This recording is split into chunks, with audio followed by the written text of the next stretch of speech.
Menedžerski avto. Peto mesto, Jaguar XJ. Novi največji Jaguar XJ je presenečenje letošnjega leta, saj od Britancev nismo pričakovali tako odličnega avtomobila, zato je XJ nekakšen moralni zmagovalec. Novinec namreč blesti pri tehniki, udobju in prestižu, ob tem pa je drzneje oblikovan kot nemški tekmeci in v kabini najbolj imeniten. Slabost največjega Jaguarja pa je predvsem pomanjkanje sistemov za aktivno varnost. Četrto mesto, Audi A8. Teh pa vsekakor ne manjka v največjem Audiju, ki pravzaprav nima tehničnih pomanjkljivosti. Poganjajo ga odlični dizelski motorji, ki zasenčijo tudi bencinske stroje. A8 je temeljit tudi pri pogonu, ergonomiji in športnih voznih lastnostih.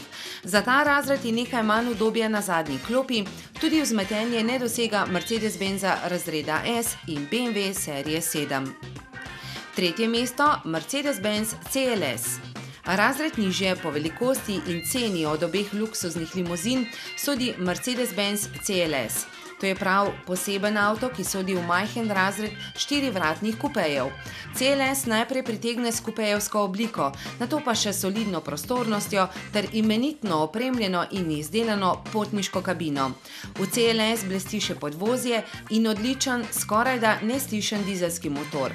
Cena 65 tisočakov je visoka za sicer zelo dober avto.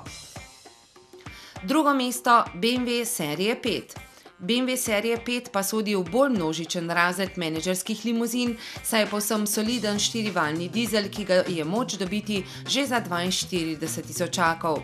Za lepo petico boste vseeno odšteli 55 ali 60 tisočakov, takšna pa skorajda ne bo pustila odprtih želja.